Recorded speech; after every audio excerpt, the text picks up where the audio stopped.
Et la soirée spéciale législative se poursuit sur France 3 Côte d'Azur et sur France Bleu Azur. Ravi de prendre le relais d'Henri pour un nouveau débat. Bienvenue donc dans la 6e circonscription des Alpes-Maritimes. Elle englobe Cagnes-sur-Mer, Saint-Laurent-du-Var, La Colle-sur-Loup, Saint-Paul, Villeneuve-Loubet. Environ 80 000 électeurs sont appelés aux urnes ce dimanche dans cette circonscription avec, au cœur de la bataille, l'affrontement de deux anciens députés. Brian Masson, bonsoir. Bonsoir. Vous êtes le député sortant Rassemblement National, ancien directeur de cabinet de David Racheline à Fréjus, toujours élu conseiller régional, et vous retrouvez face à vous Laurence Trastour-Isnard. Bonsoir. Bonsoir. Vous êtes la députée sortante sortie en 2022 et ce dès le premier tour. Vous repartez sous les couleurs des Républicains, mais hors de l'alliance d'Éric Ciotti avec le Rassemblement National. Vous êtes conseillère municipale aux côtés de Louis Nègre à Cagnes-sur-Mer depuis 29 ans. Et puis Nicole Mazzella, bonsoir. Vous étiez là vous aussi en 2022, candidate de la NUPES, devenue le nouveau Front populaire. Vous êtes membre de la France Insoumise, infirmière à la retraite. Deux autres candidats se présentent dans cette circonscription. Il s'agit de Daniel Bartoli pour Lutte ouvrière et de Pierre Piacentini pour Écologie au centre. 5 candidats donc au total, c'est peu dans cette circonscription qui en comptait 11 il y a 2 ans. C'est que les lignes ont énormément bougé en seulement 3 semaines. Alors on va essayer, si vous le voulez bien, d'y voir plus clair pour expliquer à vos 80 000 électeurs potentiels pour quel candidat, pour quel parti, pour quelles idées ils vont voter ce dimanche. On va s'arrêter sur vos affiches électorales qui disent déjà beaucoup. Laurence Trastour-Isnard, vous partez sous les couleurs Les Républicains. Mais on voit avec à vos côtés Thomas Berrettoni comme suppléant qui est membre du parti Horizon, donc membre de la majorité présidentielle. Est-ce que ça veut dire que vous faites avant les élections cette alliance qu'Édouard Philippe, président d'Horizon, appelle de ses voeux après les élections ? Alors absolument pas. Lorsque j'ai vu les résultats des européennes, le soir même, j'ai souhaité rassembler l'ensemble des maires de la circonscription. On a vu que la dernière fois, la division de la droite a mené à l'échec. Et j'ai contacté les maires en leur disant, voilà, il faut se rassembler, il faut être tous ensemble pour pouvoir défendre notre pays. Donc effectivement, Thomas est à Horizon. Pour ma part, je reste les Républicains et j'ai déposé ma candidature. Ça, on a bien compris, chacun dans son parti. Mais est-ce que ça veut dire qu'une fois à l'Assemblée nationale, vous travaillerez avec les élus Horizon ? Une fois à l'Assemblée nationale, je travaillerai avec les élus qui ont envie de porter des projets qui sont bénéfiques pour les citoyens, qui sont bénéfiques pour la France, comme je l'ai fait pendant 5 ans, puisque je n'ai pas fait des votes sectaires. J'ai avant tout voté des propositions qui permettaient de relever le pays, qui permettaient de relever la France et qui permettaient d'être au bénéfice des citoyens. Pourquoi l'idée d'une coalition vous semble pas acceptable ? Parce qu'il y a des choses qu'Emmanuel Macron a fait qui ne me conviennent pas du tout. On voit aujourd'hui dans quel état est le pays. On voit le manque de sécurité qu'il y a en France, par exemple. On voit également les difficultés qu'ont financièrement les citoyens avec une baisse du pouvoir d'achat, des difficultés de logement. Donc je pense que la tâche est immense et il faut être une force de proposition. Et pour moi, les LR, avec Michel Tabarot, avec Éric Pauget, avec Alexandra Martin, nous serons une véritable force de proposition pour notre département, mais aussi tous les autres élus, les Républicains, qui seront élus dans les différentes circonscriptions. Allez, on passe à l'affiche de Brian Masson. Alors, on vous voit entouré de Marine Le Pen et de Jordan Bardella. Alors, on va voir l'affiche à l'image. Vous n'avez pas réussi à faire même une toute petite place à Éric Ciotti, ou alors c'est que vous n'en avez pas vraiment besoin ? Mais écoutez, moi j'ai fait le choix de la clarté, comme je l'ai fait il y a 2 ans lorsque j'ai été élu député de cette circonscription. J'ai fait le choix de continuer à la fois à entretenir la confiance que j'ai avec les électeurs, les habitants de cette circonscription, et continuer avec l'étiquette du Rassemblement national. Mais évidemment, j'en parle très régulièrement de la nouvelle union des patriotes, union de ceux qui croient encore à la France, avec des gens comme Éric Ciotti ou Marion Maréchal. Voilà, l'élection législative anticipée de 2024, et comme je le dis souvent, cette dissolution est une opportunité. À la fois une opportunité politique, parce que nous n'avons jamais été aussi près d'avoir la possibilité de mettre nos idées en application, mais aussi la possibilité de voir ce qu'il se passe dans les coulisses et les tractations. Vous voyez, Mme Trastour parlait tout à l'heure de son affiche de campagne et de son binôme avec la majorité, ou en tout cas ce qu'il en reste de la majorité présidentielle. Et on voit bien que les législatives anticipées ont permis de voir en réalité les convictions des uns et des autres. Il y a aujourd'hui, dans cette circonscription, pas de candidat estampillé de manière officielle de la majorité présidentielle et d'Emmanuel Macron. C'est quand même détaché de la majorité et il l'a dit haut et bien fort. sûr, Madame Trastour, mais dans cette circonscription, abracadabra, plus de candidats de la majorité. Et moi, j'ai envie de vous poser une question, Madame Trastour. Est-ce que vous avez passé un accord avec la majorité présidentielle? Non, je n'ai passé aucun accord et je n'en passerai pas. Par contre, moi, ce que je trouve regrettable... Est-ce que vous avez contacté Christian Estrosi, oui ou non, pour passer un accord avec lui sur cette circonscription? Non, je n'ai pas passé d'accord. Très bien. Je l'ai eu au téléphone, vous avez raison, mais je n'ai pas passé d'accord. Moi, j'ai été très claire avec lui. Je suis LR et je siégerai avec les LR et je défendrai mon groupe politique, et il n'y a pas d'accord avec la majorité présidentielle. Vous êtes entretenu avec Christian Estrosi. Que vous a-t-il dit pour cette circonscription? Moi, je lui ai expliqué que je restais LR. J'ai été très claire sur ce que je lui ai dit et je reste LR. Il n'y a pas d'accord, il n'y a aucun accord. Mais ça veut dire que c'est un attelage uniquement stratégique, vous et ce suppléant Horizon? Non, ce n'est pas stratégique. Je pense que Thomas Berrettoni est conseiller régional. Il a envie de m'accompagner sur ce mandat, de travailler pour la circonscription. Et notre volonté est de travailler ensemble pour la France, mais aussi pour l'ensemble des citoyens de la circonscription et de pouvoir monter des projets dont on parlera, je pense, tout à l'heure. Ce que je trouve regrettable, M. Masson et Mme Mazella aussi, c'est que sur vos professions de foi que l'on a reçues là récemment, en fait, vous n'apparaissez pas, ou vous apparaissez en tout petit en bas. Finalement, vous vous présentez avec des têtes d'affiche, avec des personnes qui visent des postes de ministre, mais vous ne vous présentez pas vous-même. Et même le texte, c'est le texte générique de l'ensemble des députés qui ont envoyé des candidats à la législative qui ont programme type. Envoyé un programme type. Ça c'est beaucoup fait au Rassemblement national, ça, de recevoir des kits de campagne depuis Paris. C'est même pas des kits de campagne, c'est que nous continuons ce qu'on a fait depuis 2022, depuis notamment mon élection à l'Assemblée nationale. Mais vous avez vu mon visage, vous avez vu mon nom et mon prénom, mais bien sûr, mais avec un programme clair, celui des convictions. Moi, j'assume repartir comme en 2022 avec mes propres couleurs, mais avec aussi la possibilité. Non, vous n'assumez pas. Non, vous ne partez pas avec les Républicains. Vous partez avec un attelage composé de Christian Estrosi et d'Emmanuel Macron. Mais il faut le dire aux électeurs, ils ont besoin de cette clarté. Je pars avec les Républicains et l'investiture des Républicains. Allez, on va voir l'affiche de Nicole Mazzella qu'on voit bien quand même assez correctement. Vous êtes assez dur, Laurence Trastour. En revanche, il y a une personne qu'on ne voit pas sur votre affiche, c'est Jean-Luc Mélenchon. Pas sur toutes les affiches, pas sur tous les documents de campagne en tout cas. Trop encombrant, trop gênant. Il faut qu'il reste à l'écart, comme lui a demandé François Hollande. On est là pour être élu député de cette circo. Monsieur Mélenchon est à Paris. Moi, je suis une insoumise depuis pas mal d'années. Je reste une insoumise. Ça a été le fondateur de notre mouvement. Maintenant, je n'ai pas à prendre position pour lui ou contre lui, comme certains. Je suis là pour défendre des projets sur notre circo, et c'est pour ça que je travaille avec un jeune pour éviter les problèmes qu'on peut me renvoyer, on va dire. Et je travaille avec un jeune qui travaille au CNRS et donc qui est là pour m'aider et qui est aussi un insoumis. Mais ça veut dire que vous assumez l'intégralité des propos qui ont pu être tenus par Jean-Luc Mélenchon quand il parle par exemple d'antisémitisme résiduel? Alors là, je souris parce qu'on est en train de faire un matraquage total sur Jean-Luc Mélenchon. Pas seulement sur lui d'ailleurs, hein. Les voix discordantes dénoncent aussi au sein des Insoumis d'autres prises de position problématiques. Oui, mais moi je n'assume que mes positions. Hein, je suis franche, je suis républicaine avant tout. Hein, je suis une humaniste et je travaille surtout je lutte contre l'antisémitisme, je lutte contre l'islamophobie, je lutte contre la xénophobie, je lutte pour qu'on aide, qu'on ne soit pas dans une discrimination sociale parce qu'on a une peau qui est différente ou parce qu'on a une religion différente. Voilà.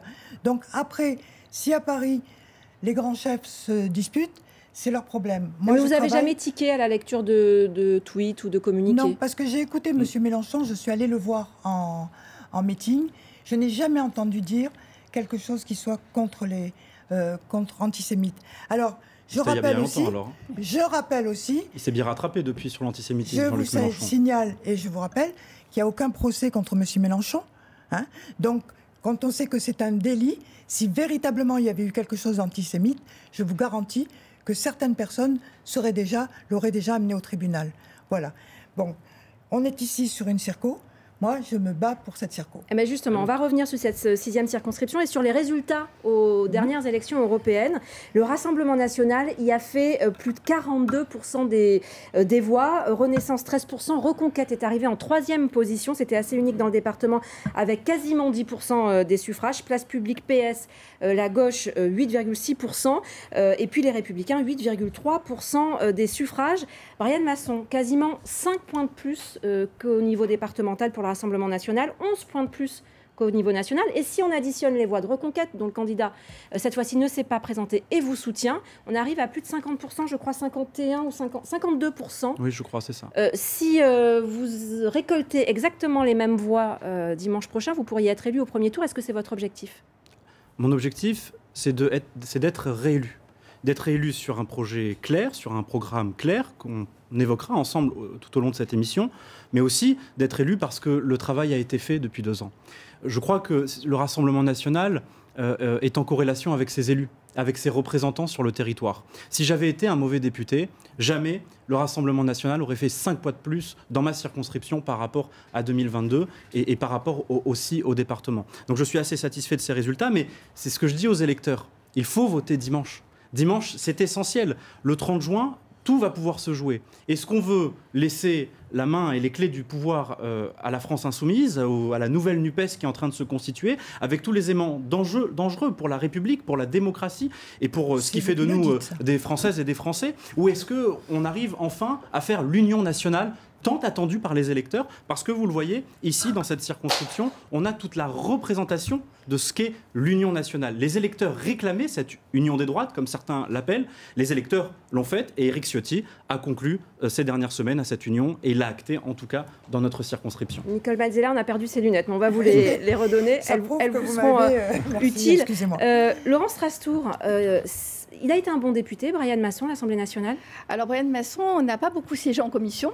Lorsqu'on va sur nosdéputés.fr, on peut voir qu'à l'inverse de ce qu'il a pu le dire dans son tract qu'il distribue sur les marchés, il n'est pas dans les 150 meilleurs députés, plutôt il est sur un seul item. Et il est dans le milieu, on va dire, sur de nombreux items, et même au niveau des présences en commission et des prises de parole en commission, dans les 150 moins bons. Dans ces statistiques, vous votez autant, même plus que votre groupe, moins présent en commission. Est-ce que ça veut dire que depuis 2 ans, vous êtes plus en campagne sur le terrain que député à l'Assemblée nationale? Complètement. Mais moi, je n'ai absolument, j'ai toujours assumé de faire le choix du territoire, le choix du local, parce que je ne voulais pas... Vous savez, je suis d'une génération qui a trop entendu des vieux discours politiques, qui a trop vu des responsables politiques sécher le terrain, planter le terrain, et je ne voulais pas être dans cette continuité-là. Je voulais que les Françaises et les Français qui habitent dans cette circonscription, qui habitent dans le département des Alpes-Maritimes, pouvaient me voir régulièrement. D'ailleurs, ça a été reconnu dans le débat de chez vos confrères Nice Matin, où tous, autour de la table, vous avez tous reconnu... Laissez-moi juste terminer. Oui, vous avez relevé cette information et je vais pouvoir avancer.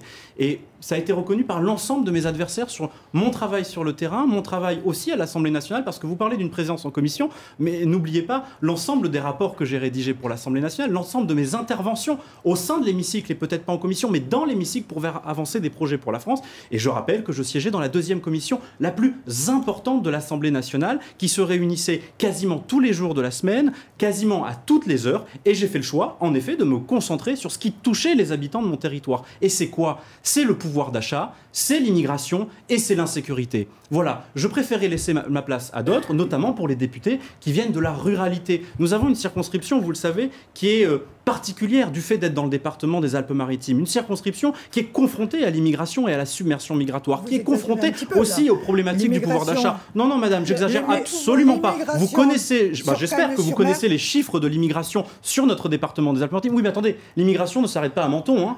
Oui. Les migrants avancent dans le département des Alpes-Maritimes et après ils sont évidemment replacés par l'ensemble d'ailleurs de vos associations que vous aimez soutenir sur le territoire, hein, qui aiment bien aussi faire aider les passeurs de migrants à la... vous défendre que vous dérivez sur un autre sujet. Là. Ah non, mais j'aime beaucoup parler, vous savez, des sujets qui concernent ma circonscription. Vous voyez, j'ai de quoi dire parce que j'ai fait beaucoup de travail, Madame Trastour, depuis 2 ans. Et il faudrait peut-être avoir l'objectivité et la sincérité de le reconnaître. Oui, je le reconnais. Vous avez fait beaucoup de fêtes, beaucoup d'événements, beaucoup de présences. Pas que les fêtes et les cérémonies, les présences aussi dans les cliniques de notre circonscription. J'ai eu une réunion avec les taxis récemment. Ils ne vous ont pas vu pendant 2 ans. Alors que les taxis ont besoin d'accompagnement. C'est ce qu'ils m'ont dit. Excusez-moi, mais c'est ce qui m'a été dit. Non. Ni Saint-Laurent, ni Cagnes. Mais arrêtez, Madame On ne va pas faire l'inventaire des professions. Non. Je voudrais qu'on regarde, et on reparlera de l'immigration tout à l'heure, les résultats des législatives de 2022. Vous aviez été élu au second tour. Alors, au premier tour, vous étiez arrivé en tête, Bryan Masson, avec plus de 25% des voix. Jean-Bernard Mion, qui était le candidat Ensemble, majorité présidentielle, était arrivé à 23%. Laurence Trastour-Isnard, ce fut une soirée pénible pour vous. Avec 20,2% des suffrages, vous aviez été éliminé dès le premier tour. Nicole Mazzella, vous aviez obtenu un score de 13,3%. Au second tour, donc Bryan Masson, vous l'emportiez avec plus de 51% des voix. Laurence Trastour, justement, parlait de l'implantation locale dont bénéficie aujourd'hui Bryan Masson.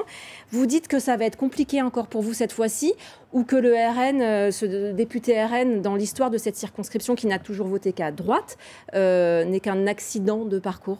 C'est une circonscription de droite, comme vous le rappelez, et pour moi, je suis une femme de droite avant tout. Ce que je voulais tout à l'heure, je ne suis la marionnette de personne, je tiens à le répéter, parce que j'ai toujours voté de façon indépendante les différents textes de loi. Et effectivement, pour moi, je me positionne sur une droite forte. Je ne le renie pas. Et cette circonscription est à droite et je pense que le contact que j'ai pu avoir avec les électeurs jusqu'à maintenant sur le terrain montre que j'ai bien fait de me présenter et que globalement, ma candidature était attendue et j'ai des remerciements de cette candidature. Et je veux être vraiment à l'écoute des citoyens et à l'écoute de la France parce que notre pays a besoin de réformes, de vraies réformes. Et alors je sais que vous allez me dire que c'est beaucoup trop tôt pour y répondre, sauf que les électeurs, eux, y pensent déjà. Il y a des stratégies de vote, premier tour, second tour. Nicole Mazzella, Marine Tondelier a déclaré que ces candidats écologistes, s'ils arrivent en 3e position dans des triangulaires avec le Rassemblement national, se retireraient au second tour. Est-ce que vous ferez de même? Alors ça sera une décision que je prendrai avec mon équipe. Je ne prends pas une décision toute seule parce que j'estime qu'il faut qu'on voie le pour et le contre. Il est certain que je ferai un barrage à M. Masson parce que l'extrême droite, on l'a déjà essayé il y a de nombreuses années et ça a donné ce que ça a donné. Donc je resterai sur une position plutôt de gauche en me disant que cette décision sera prise en équipe pour bien noter les choses. Alors, nous, on a l'espoir d'arriver au 2e tour. On n'a pas l'espoir de gagner au premier tour d'un coup. On a l'espoir d'être au 2e tour, que ce soit en triangulaire avec Madame Trastour ou seule devant Madame Trastour, parce qu'on s'est rendu compte que dans notre circo, les choses avaient un petit peu bougé. Il y a énormément de gens qui sont à gauche, quoi que vous en pensiez. Pour avoir fait justement, je fais du porte-à-porte, je fais du terrain, je colle des affiches et je m'aperçois que beaucoup de gens viennent me remercier, viennent nous dire que enfin il y aura quelque chose d'autre que la droite et l'extrême droite. Et donc ça, c'est un bon point. Et le fait que pour les législatives de 2022, je suis passée de ma collègue qui était avant 5% à 13%, ça donne de l'espoir. La ligne de la France Insoumise jusqu'à présent, c'était pas une voix au Rassemblement national au second tour, ce qui laisse la porte ouverte à l'abstention ou au vote blanc. Voilà. Cette donc, hypothèse est toujours possible. Ça peut être des choses possibles. Mais c'est vrai que cette décision, je ne la prendrai pas seule dans la mesure où on est une équipe qui travaillons tous ensemble, que tous, puisque vous savez qu'on est une union du PS, une union du PCF, excusez-moi, d'Alternative communiste, des Insoumis. Donc je crois que cette décision sera prise, on la prendra tous ensemble. Et des écologistes. Des écologistes, excusez-moi, je les ai oubliés, je ne veux pas les oublier. Ni Macron ni Le Pen, qui a parfois été prôné par certains cadres des Républicains, aujourd'hui, vous qui avez comme suppléant un membre de la majorité présidentielle, est-ce qu'il est encore tenable pour vous ?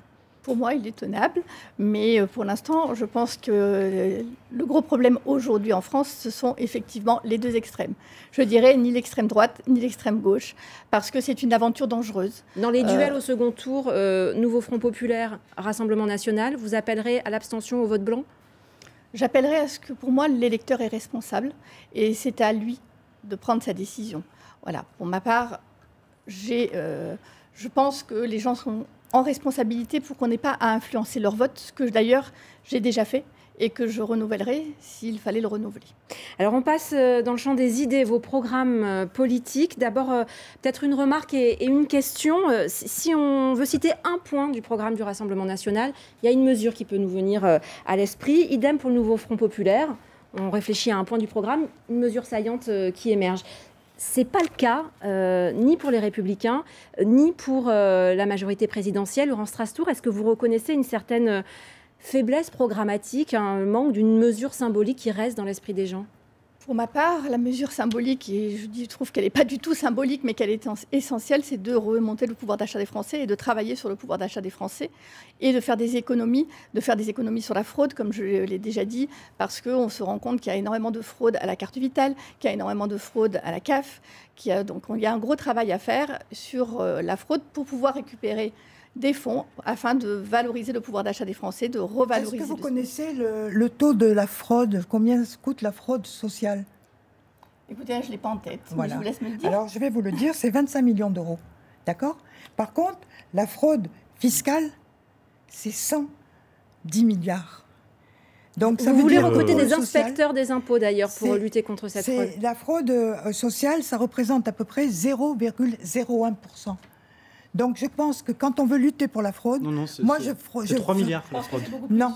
Si, je vous le dis, j'ai les chiffres et c'est 3 milliards la fraude. Moi aussi j'ai eu les chiffres. Allez, on va nous dire en régie, il y a une bonne âme qui va aller chercher sur Internet le montant de la fraude sociale. Mais en tout cas, je pense que la fraude fiscale, c'est la plus grave et c'est là où il faudrait remettre justement de la surveillance. Alors je voudrais soumettre au débat une proposition de chacun de vos partis et faire un tour de table pour savoir qui voterait pour. Le Rassemblement national, d'abord, veut rétablir le délit de séjour irrégulier, on va parler d'immigration, et restreindre l'aide médicale d'État aux cas les plus urgents. Laurent Strastour, le délit de séjour irrégulier, les députés Les Républicains ont voulu le réintégrer dans le projet de loi Asile et Immigration. Ça a été censuré par le Conseil constitutionnel. L'aide médicale d'urgence, Elisabeth Borne vous a fait la promesse qu'elle y viendrait dans les mois à venir. Est-ce que, si c'est de nouveau présenté à l'Assemblée nationale, vous voterez pour ? Lorsque j'ai été députée pendant 5 ans, ce sont des mesures que j'ai défendues, que j'ai proposées. Donc oui, je ne vais pas me dédire de ce que j'ai déjà défendu, puisqu'il faut uniquement une aide médicale d'urgence. Et moi, je me souviens, il y a quelques années, lorsque je faisais les auditions de mariage, on alertait le procureur de la République en disant « cette personne est en situation irrégulière ». Aujourd'hui, on ne peut plus le faire. Donc je pense qu'effectivement, le délit de séjour irrégulier, il faut le remettre. Le délit de séjour irrégulier qui a été supprimé en 2012 par François Hollande, pas seulement par dogmatisme, mais aussi pour se mettre en conformité avec le droit européen. Il y avait 2 arrêts de la Cour de justice européenne qui enjoignaient la France à le faire, puis un arrêt de la Cour de cassation. Maintenant, c'est le Conseil constitutionnel qui le censure. Pourquoi vouloir remettre au vote quelque chose que visiblement le droit ne permet pas? Mais parce que depuis 2012, on cède, disons-le franchement, aussi à des instances supranationales qui viennent dicter notre façon de faire de la politique en France. Et alors, une fois qu'on a dit ça, on fait comment pour faire passer la loi? Je vais vous l'expliquer. Il y a beaucoup de sujets qui peuvent passer par la voie référendaire. Parce que le référendum, en France, depuis le général de Gaulle, c'est sacré. Il ne me semble pas que l'immigration puisse faire l'objet d'un référendum. Si, bien sûr, on peut faire un référendum en la matière pour justement casser ce que certains voudraient que l'on se prive. Moi, je veux qu'on redonne la parole aux Français. Donc vous modifiez d'abord la Constitution pour permettre un référendum sur ce thème-là? Pas du tout. Pas du tout. Regardez, ça fait 2 ans qu'on est à l'Assemblée nationale avec les 88 députés du Rassemblement national. Nous avons proposé à maintes reprises que le président de la République fasse ce référendum sur l'immigration. Il a proposé une loi immigration qui n'a pas changé grand-chose. Il pouvait le faire, mais politiquement, il ne l'a pas fait. Parce que ça allait à l'encontre de ce qu'il voulait, lui, pour la France et de l'Union européenne. On peut redonner la parole aux Français sur l'immigration. Et on peut ainsi sacraliser cette volonté et enfin empêcher la Cour de cassation et le Conseil constitutionnel de revenir contre. Mais pour cela, il faut faire un référendum en la matière. Et c'est pour cela qu'on a proposé avec Marine Le Pen de faire un référendum sur la question migratoire. En quoi ça passerait au-dessus de la loi européenne? Parce que c'est la Constitution. Et la Constitution... Si on veut vraiment lutter contre l'immigration illégale, il faut vraiment travailler aussi sur des accords internationaux. Parce qu'on voit bien aujourd'hui que la difficulté, c'est les passeurs qui sont dans les pays étrangers qui posent difficulté. Donc si on passe des accords internationaux pour lutter contre l'immigration, ça va accompagner aussi ces pays qui voient une fuite également de Mais vous personnes. avez raison, mais sur ce sujet, il est vrai qu'il faut faire un choix référendum Masson, pour pouvoir réimposer le droit depuis 2012. D'accord, j'entends ce que vous dites, mais vous ne voulez pas constitutionnaliser le délit de séjour irrégulier. Donc la Constitution restera au-dessus de cette loi. Mais oui, mais si on fait par référendum, après, les Français, leur décision, elle sera sacralisée par la voie référendaire. D'une manière symbolique, mais dans les faits, juridiquement, non. Non, mais mais je ne suis pas convaincu avec vous. Vous savez, moi, j'ai appris ces 2 dernières années que la France avait cette possibilité aussi de négocier des traités européens et que d'autres pays de l'Union européenne pouvaient renégocier. On nous disait, et moi je me souviens de ce débat pendant longtemps, sur les prix de l'énergie. Sur les prix de l'énergie liés au marché de l'électricité, le marché européen de l'électricité. On nous disait, mais c'est pas possible. L'Union européenne a dit non. Qu'ont fait les Espagnols ? Ils sont allés négocier à Bruxelles pour pouvoir le faire et ils l'ont fait. Et c'est aujourd'hui, d'ailleurs, tous les économistes s'entendent à le dire, c'est une réussite. La France pourra le faire. À un moment donné, il faut assumer nos idées et assumer nos convictions. Moi, je vais vous dire, en politique, il n'y a pas de fatalité. Il n'y a que les conséquences de choix et de volonté politique. Si demain, il y a un gouvernement, et je l'espère avec Jordan Bardella, de la volonté politique, on pourra tout faire et faire beaucoup pour les Français. Nicole Mazzella, l'aide médicale d'État, vous qui avez été infirmière durant toute votre carrière professionnelle, vous dites que ce n'est pas une bonne idée, et pas simplement pour des questions humanistes, pour des questions de santé publique. Parce que je pense pourquoi. déjà, est-ce que vous savez, au bout de combien de temps les gens ont droit à l'AME ? Très rapidement. Non.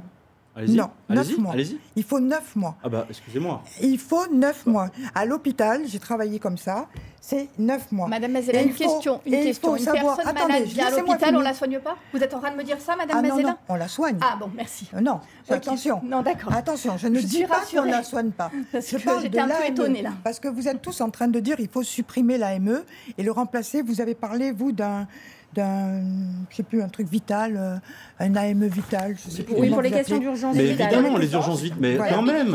Oui, mais simplement. Mais ne croyez pas que nous n'avons pas d'humanité en la matière. Enfin.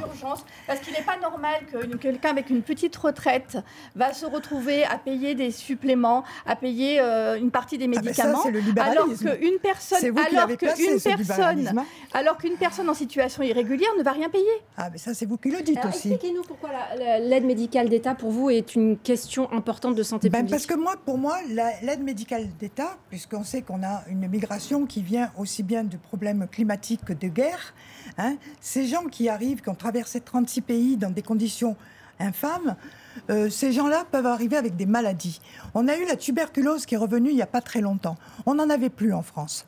Donc si vous enlevez l'AME et que vous restez que sur du vital, ça veut dire qu'on va arriver à soigner les gens bien plus tard. Et donc ça nous viendra encore plus cher. Parce que quand on atteint des sommets sur certaines maladies, c'est 2 fois plus cher. Alors quand vous dites qu'on soigne... Moi, à l'hôpital, on a soigné tout le monde. On soigne tout le monde, on est bien d'accord. On soigne tout le monde. Et il faut savoir, et je vous l'avais dit la dernière fois, quand on va à l'hôpital, on vous soigne, après on vous demande votre carte vitale, et après on vous demande votre carte bleue.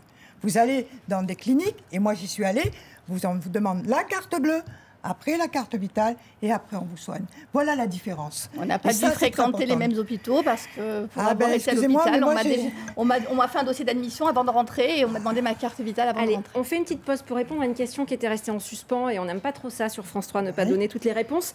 En 2022, on parlait de fraude sociale il y a quelques instants. 1,6 milliard d'euros avaient pu être recouvrés. L'objectif était de passer à 3 milliards par an.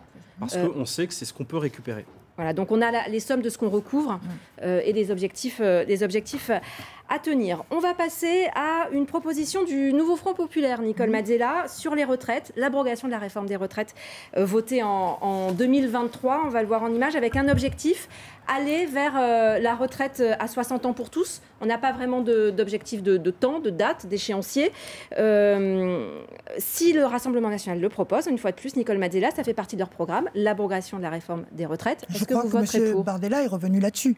Abroger la retraite, oui. Ensuite, on parlera des suites. Mais sur l'abrogation de la réforme. Sur l'abrogation de la réforme, je suis tout à fait pour cette abrogation. Il faut savoir... Les Insoumis voteront pour. Il n'y aura plus de ligne rouge à l'Assemblée nationale lorsque le Rassemblement national proposera des mesures en faveur faveur du pouvoir d'achat, en faveur des Il y aura retraites. toujours la ligne rouge avec les insoumis. Ils ne votent jamais ce qui n'émane pas de leur propre chef. Je vous renvoie là-bas. C'est ça la réalité. Vous ne votez jamais ce que les insoumis Si, décident. la preuve dans le débat de ce matin, l'autre jour, vous avez oui. dit que j'avais voté le repas à 1 €. Il émanait de votre groupe. C'est le seul chose je croyais que qu'il n'y en vous avait avez pas, voté. maintenant il y en a un seul. Oui. Vous allez voir, on va pouvoir en trouver d'autres, je vous rassure.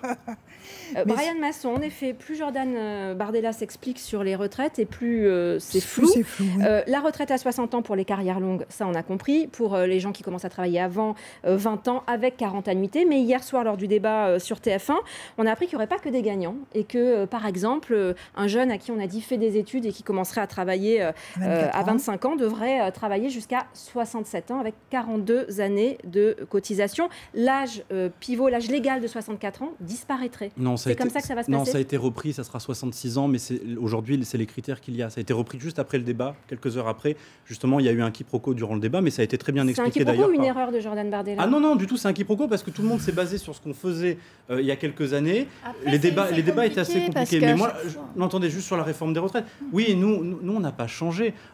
J'entends depuis un moment, je vous le dis, qu'on fait du rétropédalage sur notre programme. Mais enfin, on n'est pas en élection présidentielle. On ne peut pas demander à Jordan Bardella, pour une élection législative anticipée à la suite d'une dissolution, de mener un programme présidentiel. Il va devoir prendre à mi-mandat. Je croyais qu'il menait un programme ministériel. Il veut être Premier ministre. Il menait un programme ministériel. J'ai dit présidentiel. Vous avez dit présidentiel. Donc c'est pas ministériel, oui, Madame Dansot, il y a quand même une différence. Il veut gouverner, mais on il est ne veut pas d'accord. remplacer le Et président de la il République veut parce que gouverner simplement en il ne le faisant peut des pas. Mais rétropédalages toutes si les j'arrive 2 jamais à minutes. finir mes phrases, à la fin vous allez faire des erreurs et j'ai pas envie de ça dans ce débat. Vous voyez, le rétropédalage sur la retraite. Si je peux terminer, je vous assure, vous y verrez plus clair. Je vous laisse terminer. Jordan Bardella, s'il est nommé Premier ministre dans quelques semaines, il devra mettre en place 2 temps.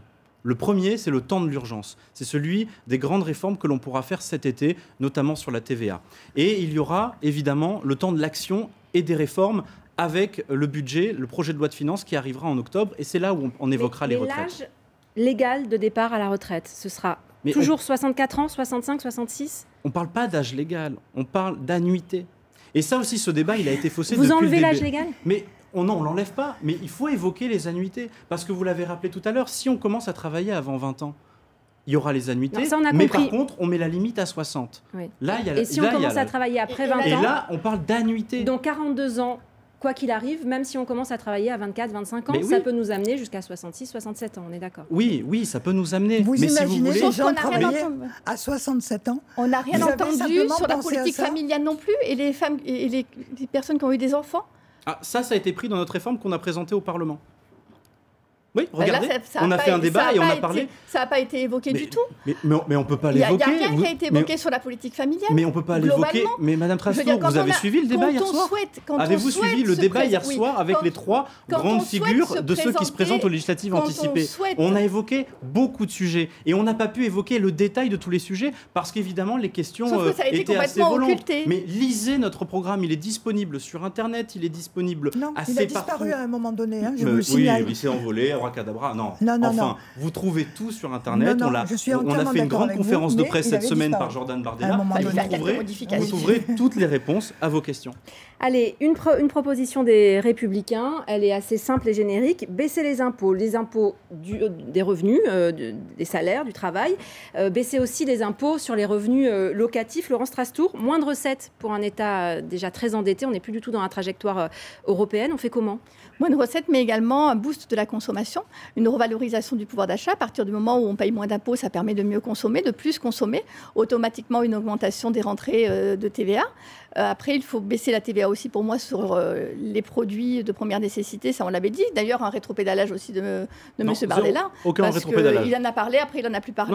C'était pas très clair, cette histoire. Aucun rétropédalage. Voilà, donc, pour permettre aux Français d'avoir un meilleur pouvoir d'achat. Et je pense aussi qu'il faut accompagner le logement. Parce qu'aujourd'hui, on se rend compte que c'est la première difficulté des Français. Alors, il faut modifier la loi SRU. J'avais travaillé sur ce sujet avec les différents maires de la circonscription parce qu'elle n'est pas adaptée à la loi littorale, elle n'est pas adaptée à la loi montagne. Ce pourcentage glissant de logements sociaux est ingérable et intenable pour les communes, mais il faut regarder les besoins en logement. On a trop construit à Cagnes-sur-Mer, où vous êtes conseillère municipale, c'est ce qu'on vous reproche souvent. C'est ce qu'on nous reproche, mais non, on n'a pas trop construit parce qu'on a des Cagnois qui ont besoin de se loger, on a des jeunes qui ont besoin de se loger. Beaucoup de jeunes ont envie de rester sur la commune, sur les communes où ils vivent, et ils ont du mal à trouver un logement qui est fabuleux.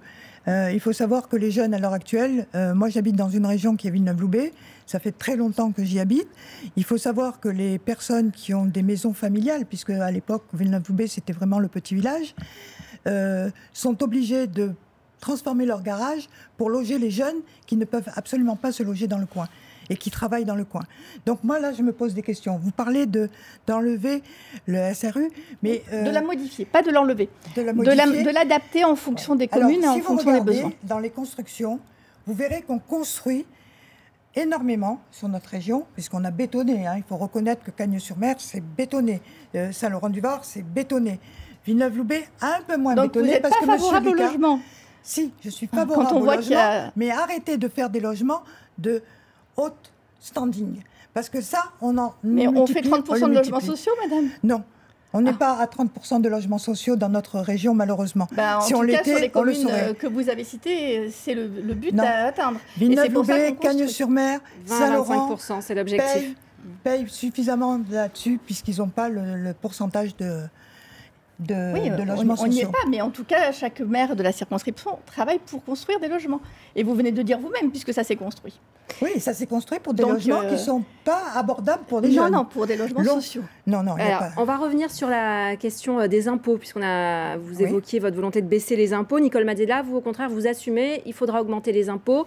14 nouvelles tranches supplémentaires.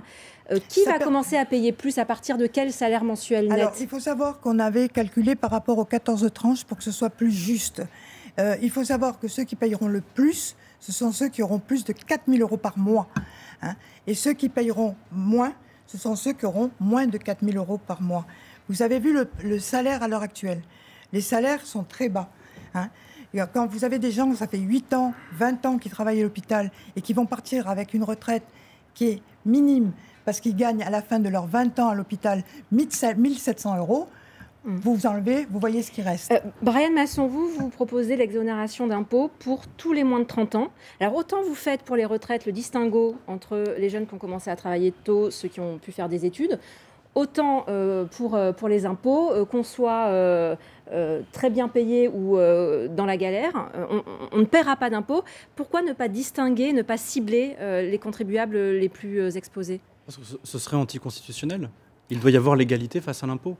Et on doit inclure, on doit appliquer la loi et inclure l'ensemble des jeunes de moins de 30 ans. Mais vous savez, j'ai même pas eu le temps de répondre à ma question, Madame Trastour, vous me coupez. À un moment donné, moi je veux bien, mais gardons, mais c'est pas vous qui posez les questions. Et puis au moins laissez-moi finir une phrase. Je vais compléter. Aujourd'hui, quand on a moins de 30 ans, selon nos revenus, on ne paye pas les mêmes niveaux d'impôts. Évidemment, mais on ne peut pas exonérer totalement d'impôts selon les revenus ou pas les revenus pour les moins de 30 ans. Parce qu'il y a des non imposables qui ont moins de 30 ans. Oui, il y a des non imposables, mais attendez, il faut respecter la loi aussi. Ceux qui ont des petits revenus, ils ne peuvent pas non plus payer des impôts.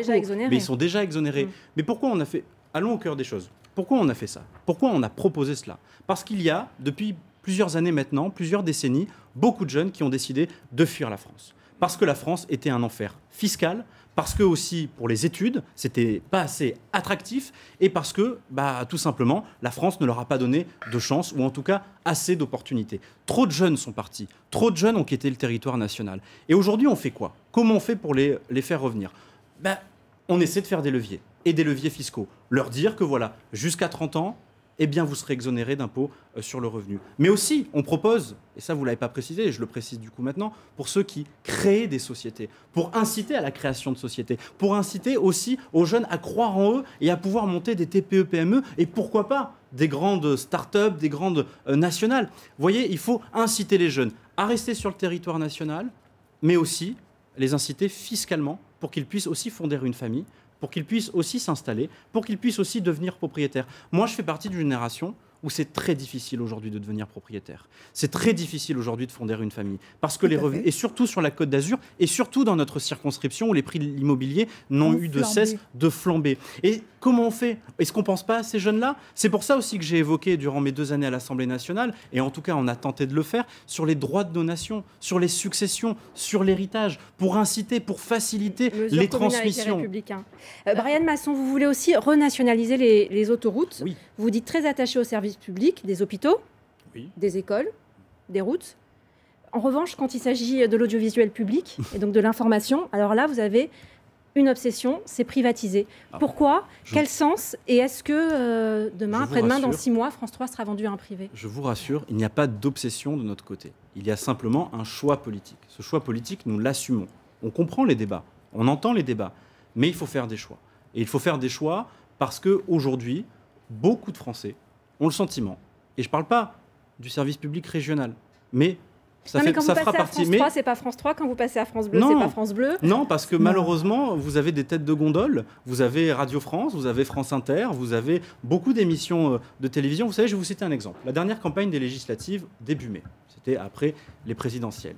France Inter, 1 heure de temps de parole pour les amis de Madame Mazella de la France Insoumise. 5 minutes. 5 minutes. Pour le Rassemblement national. Depuis, hein. Vous Alors savez maintenant, qu'on a l'ARCOM qui nous surveille. Hein. Mais c'est l'ARCOM qui nous a donné ces informations.